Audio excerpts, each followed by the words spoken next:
Just sharing this with Biggie. He didn't see it. Kristen witnessed it yesterday. This is a beaten man in front of us.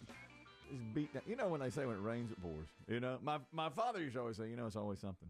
He's very wise. He came up with that? He said that. He goes, you know what? It's always something. He's right. He's right. I had my air conditioning on my minivan go out months ago. It's just now being fixed. You know, that's been difficult.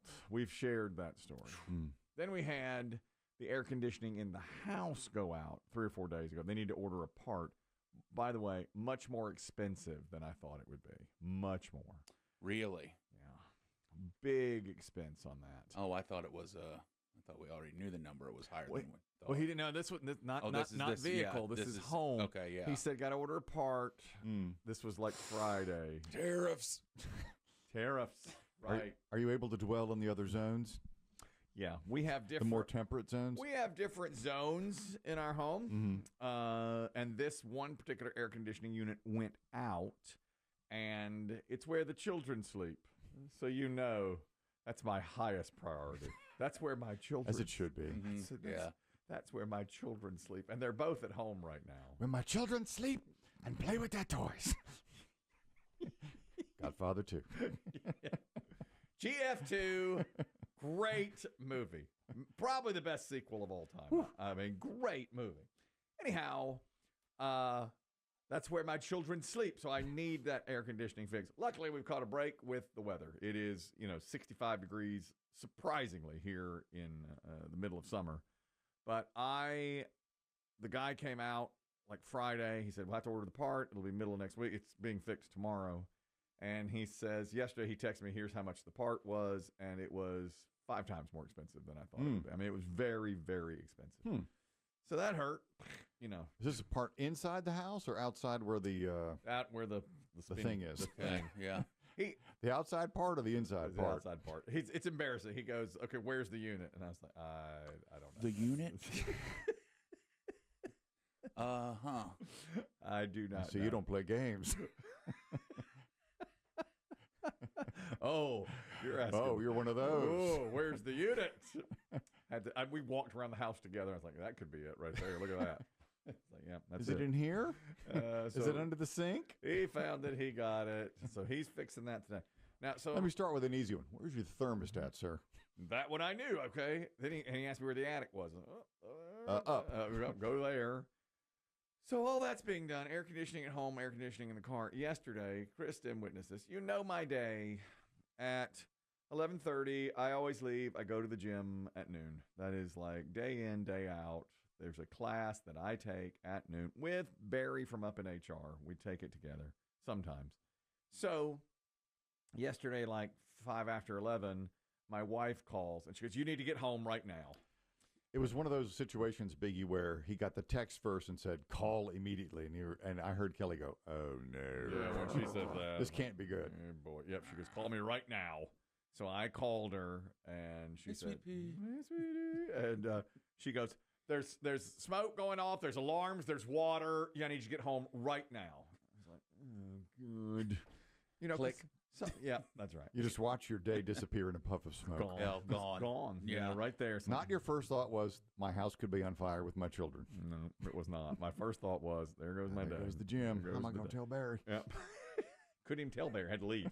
Barry No, didn't he even- was out. Yeah, I was gone. I was like, well, I got to go. So I throw everything into my attaché. I get in my hot car, drive to my hot house. All right. This is what I'm doing. So who's at the house when you arrive? All three.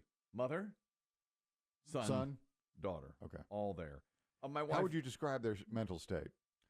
My wife was frantic, frazzled. Okay, that's how I describe that. Okay. Mess. My children were nonplussed. Yeah. They're sitting there Nonplussed. Unmoved. scrolling on the phone. So the Wi-Fi was all unaffected. My son had his hoodie on, having a bowl of cereal. It's 11:30, I'm at home. Oh, what are you doing here? Aren't you supposed to be at the gym? Now, the last thing I heard was smoke, alarms, water. Yeah. What is Somebody smells smoke. Yeah, right. Well, I get there, and here's what's happened. My wife had gone to school. She teaches school, so she was there preparing for the school year. My son was in his room. My daughter was down in the living room. my daughter reports this. She's 16 years old. The lights in the living room are off. It's raining heavily. All of a sudden, the lights flicker on and like flicker. Okay. They're here. Okay. She assumes there's a poltergeist. They're here. Yes. We got a supernatural possession happening. Naturally, she thinks the demon has finally come. Well, and we've never been able to prove it, but there is possible your house was built on burial ground. Possible. Remember that we had the sounds in the attic Yeah. a few years ago. Mm-hmm. So she, of course, thinks, here's the demon. Yeah. Daddy did it. He finally did it. Okay, right. So she called her mother, and her mother called me. Her mother called on the way home because all she had heard was flickering lights, water. I smell smoke. I smell smoke. When the lights flickered, they flicked on and off, and then the light switch went pops, and smoke came out of the light switch. According to my daughter, she's the only one that witnessed this. Okay. They're here. Exactly right. Do we have a ventriloquist doll somewhere in the home in a rocking chair? There is one. And a clown whose head turns all the way around. Problem is, you know what? Your house would be hard to haunt because the kids wouldn't even care. They didn't. It's true. They appear nonplussed. A clown could walk by your son in the kitchen, and he'd just be like, "That's weird." Nice balloon, bro. Yeah, What's up, bruh? We all float down here. Whatever. yeah. Aren't you terrified? No. So when I was on the phone, Are you still en route to the I was home? en route. I called her back. I was like, "Tell me more." She goes, "I'll tell you what. Your children are useless." I have to have the phone a foot from my ear. Your children are useless. They have no idea. I'm trying to battle this. Which light switch popped? I don't know. One of them? Exactly. So I get there, and my wife has already arrived home, and Okay. I think very smartly she's turned off the breaker to the room where the light was. Well, that was smart. yeah. That is smart. I thought that was really smart. Would you have been able to do same? I think I could have done that. Yeah, breaker, I yeah, think okay. She was able to. My biggest problem there is my readers. The writing on it is A very dining small. room? I don't know what it is. Living room? I don't know where to hit the breaker. Bonus? Rumpus? Which room are we Yeah, in? exactly. There's so many rooms and so many switches. Study? What's the study? I didn't know. I Yep. didn't know what to. She got it done already, and as I got there, she was walking back into the garage, and she turned to me and she said, "Let me reiterate: your children are absolutely useless." She used the word. She used a phrase that had the word tits in it. She's like, "There's useless as tits on a mule," and I said, "Okay, all right." Huh? So I walk in. There's my son with his hoodie up over his head. Mom said we're getting a mule. So my daughter's sitting there scrolling her phone. They did not seem concerned. I said to my daughter, "What happened?" She Okay. explained to me. She showed me the lights. She said, "That's the switch. That's where the puff of smoke and the bzzz sound." Could you see any evidence of No, there was no like no a singeing? No, but the ceiling had the ceiling had a little brown spot on it. I was like, That's the water. That's water damage. Yeah. Of course, it's water. Of course, it's roof. It's water. So I said, "All right, let me call the man." So I Did you go called- up to the attic and look?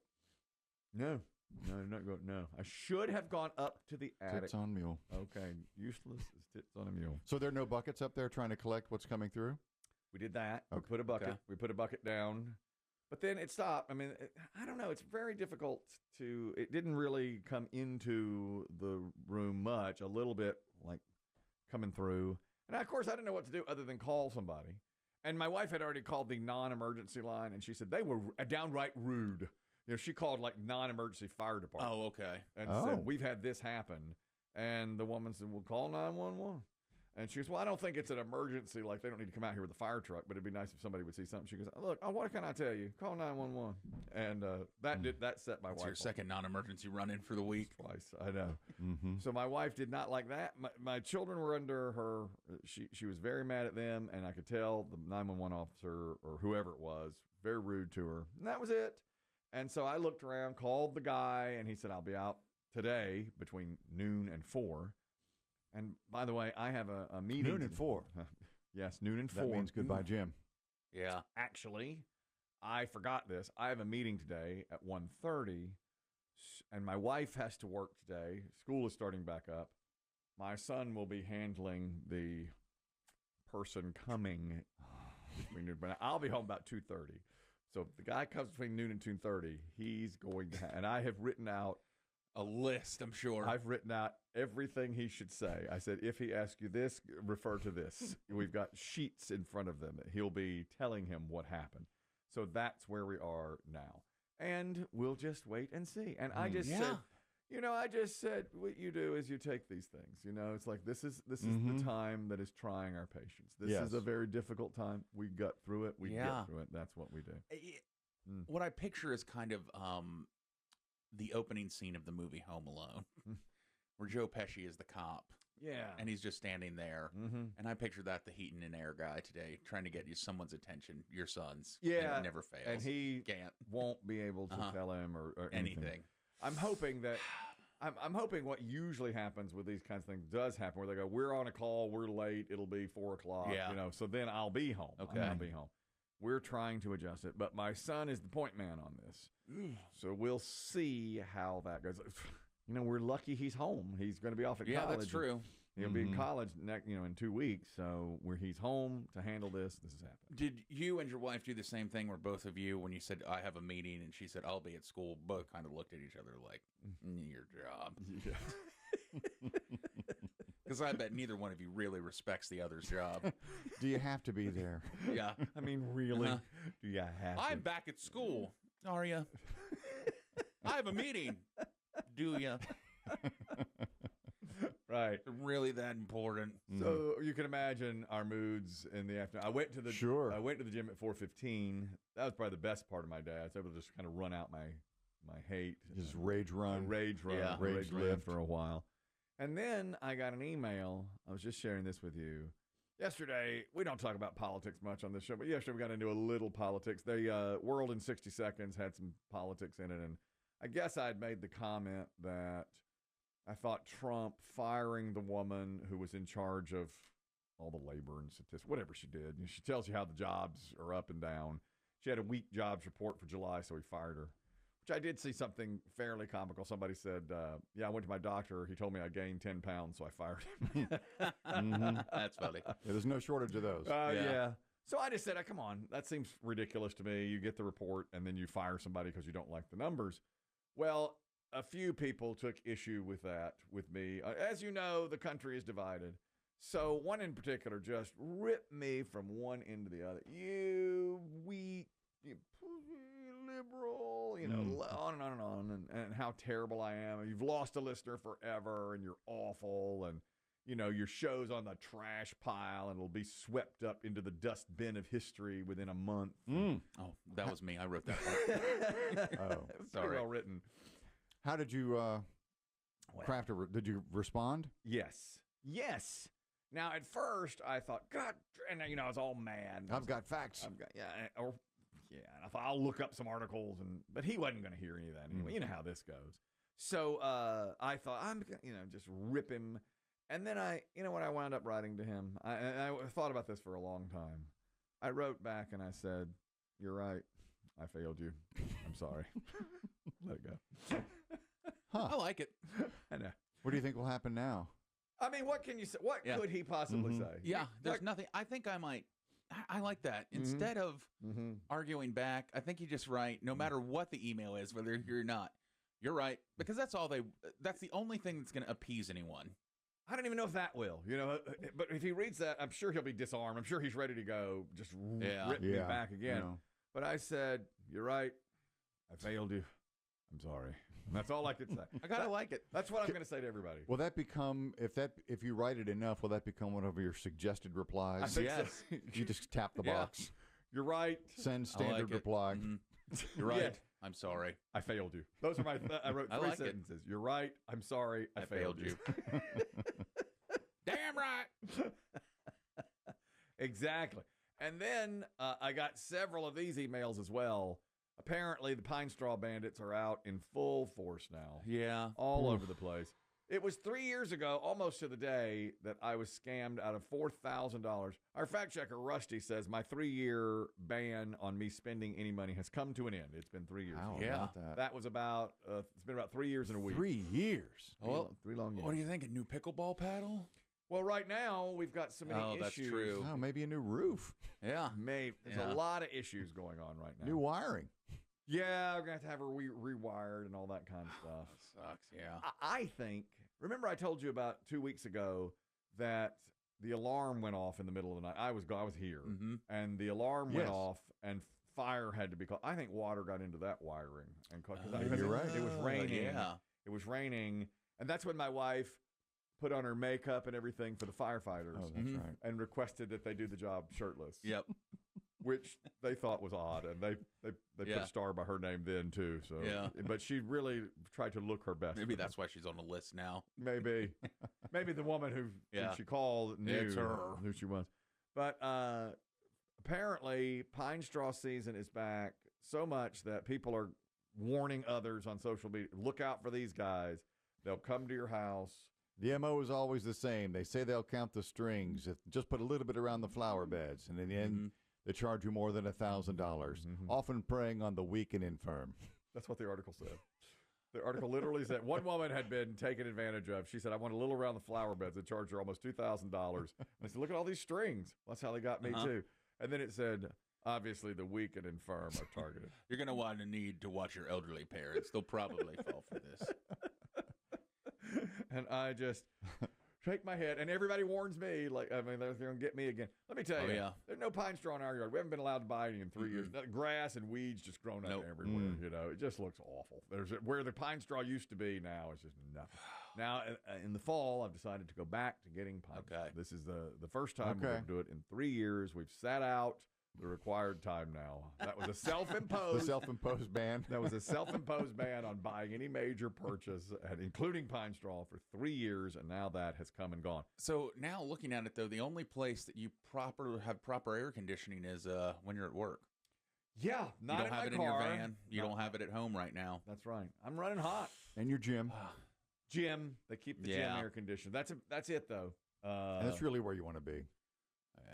Here in the gym. That's my. This, do you want to be home? This is home. I am home. I'm like that kid in Almost Famous. Yeah. I have to get home. You are home. This is my home right here. That's where you're happiest. Here and on the treadmill. You try to lie to us and do things like, "Yeah, weekend, am I right? Woo, long one, boys." But this is where you are happiest. This is home right here.